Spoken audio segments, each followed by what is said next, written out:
Welcome to Footnote. I'm your host, Maggie LaMonica, and today we're privileged to have with us the author, Dr. Jill Carroll. She's written a book called A Dialogue of Civilizations, and this powerful book takes us on a journey into the level of resonance between Islam and the West. In her book, Dr. Carroll discusses the ideas of Fethullah Gulen, an influential Turkish intellectual and scholar of Islam, and finds echo in the context of larger humanity. Thank you so much for being here, Dr. Thank you, Maggie. I'm glad Carroll. to be here. Tell us about your background and what inspired you to write this fabulous book. Well, background's a long story. We could do a long show on that. But in terms of my scholarly background, I mean, that's really what inspires me to write. I am a specialist in religion, in the religious studies. I have a PhD in that. I'm a college professor. And when I first encountered the ideas of Fethullah Gulen, I was immediately impressed and blown away by the kind of connections that I saw in his work and some of the other work that I've done and was familiar with just from being a scholar in the humanities. And so that really was the beginning thing, the germ that inspired me to write the book. Okay. Tell us a little bit about Gulen and his philosophy and how this all kind of started to come together in a cohesive form. Yeah. I learned about Gulen not from reading his work at all, but from visiting Turkey in December of 2004. I was part of an interfaith trip of people from the Houston, Texas area and maybe a few people from Oklahoma and others, and we were on a trip for about 10 days. We went to Turkey, and we visited all over Turkey, but we visited these schools and hospitals and things, and I learned later that they are all run by people who are inspired by Mr. Gulen's ideas. And so I thought, who is this person? And so when I got back, I began to do my research, and I discovered this whole career, this man and this whole career of his as a scholar and as an imam, as a preacher in Turkey, and this whole body of work. And so I began to do this work and read his work, and was very impressed with his ideas. He's a classically trained Islamic scholar coming from the Sunni tradition, which is the largest body in Islam. And it's very powerful stuff.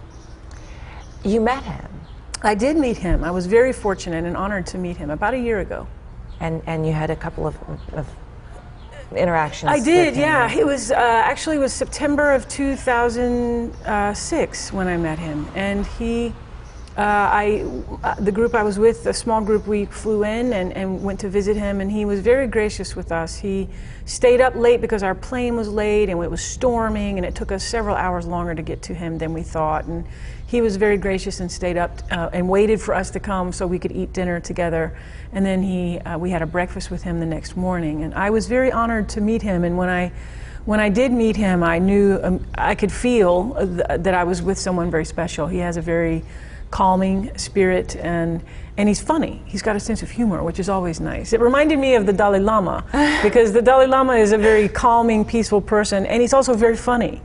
So, I think laughter is calming. It is calming, and it means you don't. The Chinese have an interesting saying. They say, the master is someone who takes serious things lightly and light things seriously. There's a kind of paradox there, and I found that in Mr. Gulen.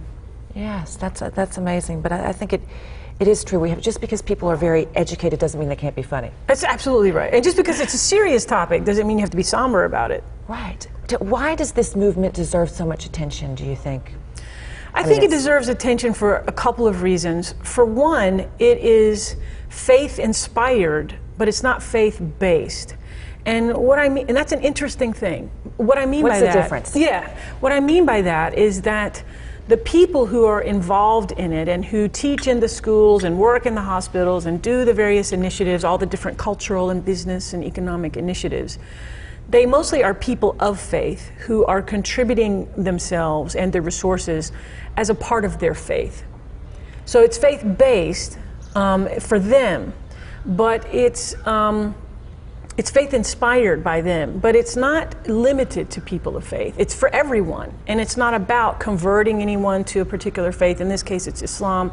It's not about trying to make the world Islam. It's just about trying to make the world a better place, a place of respect and tolerance, and to educate people to be people of conscience, to think about virtue and to develop virtues in themselves, and to be people of virtue in their communities. So while it is sort of faith-inspired on the part of the individuals, it's not a faith-based platform. It's a transnational civil society movement. It's not a faith movement. It's not about really converting. It's not about converting anybody at all. So it's just very broad. So I think that's very notable, because that's a very interesting combination.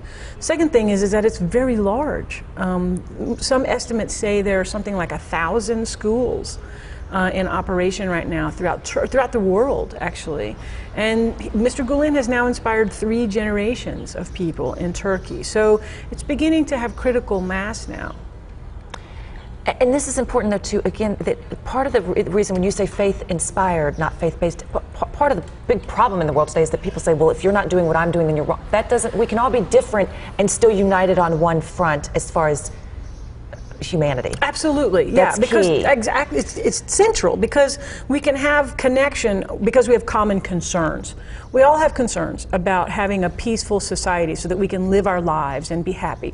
We all have concerns about educating our children to be the adults that they are meant to be and to come into their perfection.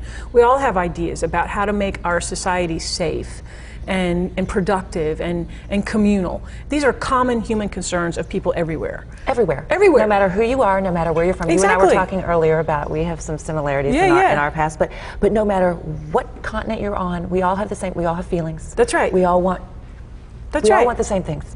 And at the same time that we have those concerns, you know, there are differences. And we are different. But those things don't have to be a barrier to relationship. We don't have to be afraid of our differences. We can unite on those. And you say in your book that people are very scared of getting out of their comfort zone if something's, and if it's unfamiliar to them, then they just shut it out. So let's talk about that a little bit and how frightening that is. I think it's a human tendency, and I don't necessarily think that it's bad, that we tend to gravitate toward things that are like us and toward people that are like us and toward people who think the way we do, because that feels comfortable and familiar. If it's, say, something we grew up in, I mean, the deep grooves of our consciousness are made in that context. So I don't think it's wrong of us that we tend to gravitate toward things that are similar.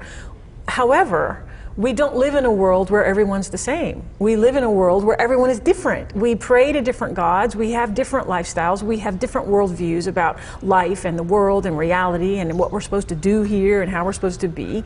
And we don't have the option anymore of just isolating off from people who are different from us, especially in a country like the United States, where we've got all the world's religions alive and well here, all kinds of people, atheists, secular people, religious people, all sorts of different ethnic and racial communities. This is an immigrant nation. We don't have the luxury of just being with people that are the same with us. So it challenges us. This kind of diversity challenges us to step out of our comfort zones. And that can be uncomfortable, but we still have to do it. I have a little saying that I like. It says, if you're not feeling the stretch, you're not doing the work. It's kind of like yoga, you know? It's like you need to feel that stretch and feel that little bit of discomfort and then come to be okay with that. And it might be discomfort in the beginning, but again, then it's also so enlightening, and it's really, really special to kind of get out of your comfort zone. And again, we go back to that thing that even though it's different, at core, we're all really very, very similar. Yeah, we're very much the same. And it can be empowering when we step out and we take the risk, step out, connect with someone who's different, and then see that it actually can be okay. Then it's like, okay, well, good. I can be empowered in this situation. I don't have to be afraid or freaked out or scared that people are different. I can just be with that and just learn that actually we can find connection even though we're very different. We can always find a human connection, yeah, yes. We're humans. We can find a human connection. And we need to act like it. In your book, you group him with several other really notable...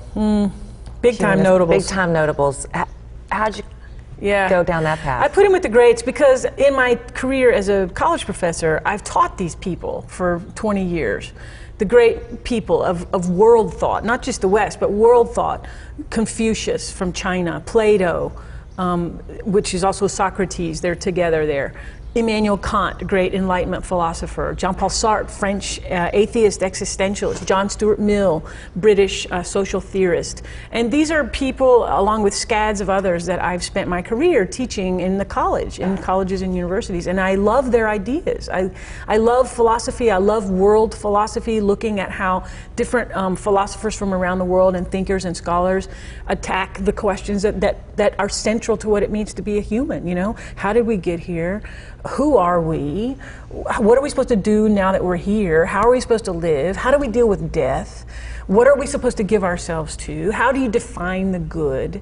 How do you raise up people? How should we become the people we're supposed to be? And so these are the ideas that I love about world philosophy. And when I read Mr. Gulen, I see that he's concerned with those exact same ideas as that I've been spending my time with in my career with for 20 years.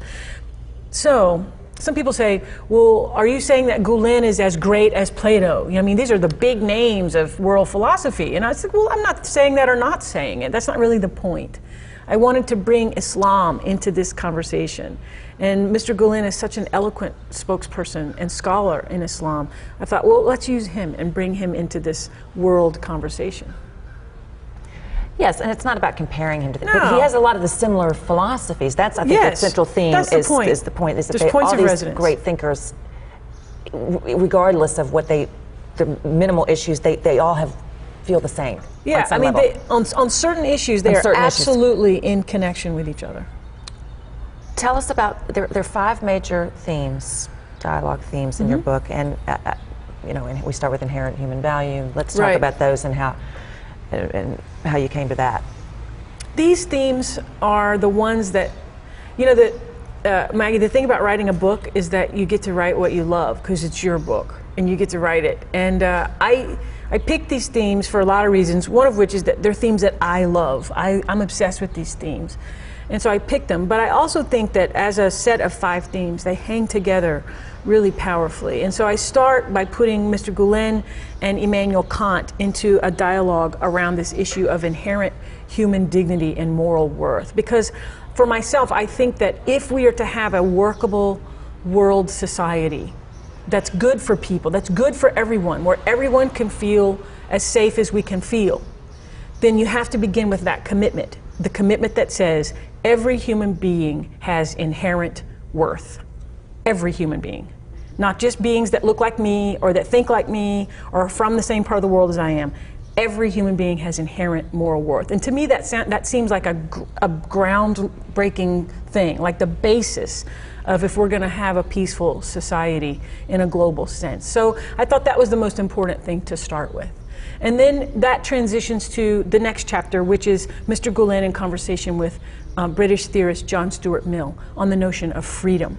And so that's unpacking this notion of, you know, once we've acknowledged that human beings have inherent worth, there are many things that make human beings special, but what is the one thing that if it's hampered, it minimizes our human potential? And it's freedom. Freedom of thought. Freedom to think, to inquire, to think about our experiences, to reflect on them. This is how we have wisdom. We don't have wisdom without freedom to think. And to, I mean, we'll have experiences, but if we don't have the freedom to talk about them with other people, to join together with others and discuss them, and to process them, and to write about them, and express those to the larger community and have a discussion, this is what it means to be human. And so freedom of thought seems very central there. And I think that we can see even historically that in societies or political structures that clamp down heavily on freedom of thought, that's a dying society. It may live for a short time because of the strength of the muscles and the weapons of the rulers, of the dictators. But a society that over time clamps down on people's freedom to think and to follow their conscience and their mind, that's a dying society. And there's no future in that. So that idea seems very, very central to how we can create a global community of people living together. And then I transition, okay, well, let's talk about that. we're talking about inherent human value and the necessity of freedom. What does the fully developed human being look like? If this is what we want to do here, there aren't many of them. I don't know. I mean, some of these people are. What does that look like? I mean, what's our ideal type? So here I put Mr. Gulen and Socrates and Confucius in a trialogue, the three of them together, because all three of them in a very clear way have these notions about what the best possible scenario is for human beings. And it's people of virtue. It's people of virtue. And virtue not only in the moral sense. I mean, there's moral virtue about being a truthful person, being an honest person, not murdering. I mean, those moral virtues. But also virtue in the sense of like a virtuoso. When someone's a virtuoso on the violin, it means that they're an expert, they're excellent. There's a sense of excellence about them in terms of their knowledge, their skill, they're masters at so many things. And so all three of these thinkers have this notion of this ideal human type that is just a paragon of virtue. So the very next chapter puts those same three people, okay, how do you get these people of virtue? Do they just come down from the angels? Do they just come down from God fully made? No. We give birth to them and we raise them. We have to raise them. So that chapter's theme is education. We have to educate them. And Mr. Gulen, if he's known for anything in the world, it's education and the type of education that the schools offer. The very last theme is responsibility. And so it really fits with these others. Once we go through the progression from inherent human worth to freedom to the ideal human and then to education, the last chapter is on responsibility. How does this all happen? Who's responsible to make this happen, to make sure that we're committed to human beings and that we guarantee people's freedoms and that we have this vision of the perfect human in front of us and educate our children? How does this happen? We take responsibility for that. It's on us. And Mr. Gulen is very strong about this. It's very surprising, actually, because many theologians from Islamic or Christian or Jewish perspective might say, well, it's in God's hands. God is ultimately responsible. Which, I mean, God in these understandings is omnipotent and providential and determines things. But as Mr. Gulen points out, God, in his vision, his Islamic understanding, God has made us sort of his deputies, his vicegerents, and we are responsible for the world. And this is a chapter that many people from an Islamic perspective might find difficult because it puts Mr. Gulen in conversation with an atheist existentialist, Jean Paul Sartre. But Sartre, coming from an atheist perspective, is absolutely committed that we are responsible for the world. And there are passages from Gulen and from Sartre. You can read them, and if you didn't know who was writing, you would think it was each other because they're so connected. So that's how I pick these themes. I mean, in my own mind, they're my favorite themes to think about. But in my own mind, they're very connected. And I think that if we can really give ourselves to these themes, we can maybe begin to think about how we can create a culture, a society that works for everyone. For everyone. For everyone. Everyone. Everyone. Yeah, and it seems so, you and I were talking earlier, it seems so basic. I mean, it's very high level, but it just should be inherent. Basic. But it's people are not grasping this in the world today. I mean, we're not living that way, a lot of people. All the time this happens. It's true. It's difficult. We live in a culture now, especially in the 21st century, where we are so bombarded by things. And I'm a gadget junkie as much as anybody, and I watch television, media, and radio, and everything, and love it. And I'm not trying to be critical of it at all. We just live in a society where our attention is so distracted. And these are things that you can't just do, 2 minutes here, 1 minute there. I mean, this is when we really are going to give ourselves to the idea of how do we build a community that can peacefully coexist. I mean, how do we do that? We have to sit down and we have to think about it. And we have to talk about it. And we have to glean from the wisdom of the world. The world thinkers and philosophers and writers and artists, they have ideas that are there in the common fund of our knowledge. And I myself, this is a little book, it's only 100 pages, I'm just one woman who's written this book, but I would like to think that this can make a small contribution to let's try to begin this kind of conversation. Well, that's the start, and that's what you. That's another theme. If everybody, you see, okay, yes, you say, oh, that's a small, but it's very modest view because it's fabulous and it's small but really powerful. Thank you. And if everybody did something like that, maybe not a book, but if we all, this is the attitude. See, if we all get it going that way, and you know, a lot of people say, oh, well, I'm going to throw this piece of trash down because it doesn't matter. Well, everybody has that attitude, and we're living in a sewer. Exactly. So it got to go the other way. Exactly. Each one of us can do our part in moving in this direction toward creating a culture of peaceful coexistence and really stretching ourselves to find a way to connect to the people next to us in the grocery store, next to us on the subway or the bus, next to us at the office or in school, and just pushing through whatever discomfort is there to find that connection. And the world will be better off because of it. We will be enriched because of it as people. Peace begets peace, and that, like we were talking about, it really does. Once it starts, and then you'll watch other people do it. It's a very interesting phenomenon because instead, you know, it can go one way or the other. But people tend to be really inherently good. I think so. If you give them a chance, I think people are inherently good. I think Mr. Gulen thinks that. At the same time, that we can't be naive about the potential evil that we can do in the world. Destructive, absolutely. That's what but we're so powerful in the sense of what we can accomplish either way. Yeah. But apathy is not going to get us there. No, apathy won't get us, and being distracted won't get us. It's easy, you know, I don't know that, I mean, I travel quite a bit internationally, and I don't know that other cultures are this way at all. I can only speak here for the American culture. We're very distracted. You know, we're running around crazy with our hair on fire. You know, working so many hours, running around, listening. We're on the BlackBerry, we're on the BlackBerry all the time, you know, phone. just multitasking and all things. And we're very distracted. And the downside of that, I mean, the good side of it is that we can get a lot of things done. The bad side of it is that we are losing maybe that muscle of concentration, because there are certain things in life that require sustained attention and sustained concentration. And life will throw you that stuff. You live long enough, life will throw you situations where the distracted model of living won't work. And often that's a crisis moment.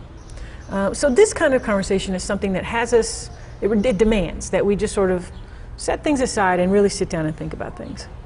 And get back to that humanistic quality. Yeah. You can lose a lot of that with all the distractions and the gadgets, and that there's not a lot of personal, which starts dialogue. That's right. That's right. Sometimes I think I'll speak for myself. I sometimes think I am my BlackBerry, you know, I am my computer. You get so connected to that. When really, you know, I can sit here with you and we've only known each other a few moments, but there's a connection. You know, we can feel that human connection. We're sitting here over coffee at a table connecting, you know. In my hometown of Houston this last week, we had a dinner dialogue event where over like 820 people split up into groups of 8 and 10 and went to have dinner together in 74 host homes. This happened last night. 74 host homes with total strangers. They went. And the whole premise is that if we will just sit down together, we can connect. We can connect. It's possible. Yeah, we can, and we have. It's a great thing to do. We're going to talk more about this. This is very exciting stuff. We just have to take a quick break right now, but we really do want to hear from you. So please send any comments that you have to footnote@ebru.tv. That's EBRU, and we'll be back after the break with Dr. Jill Carroll.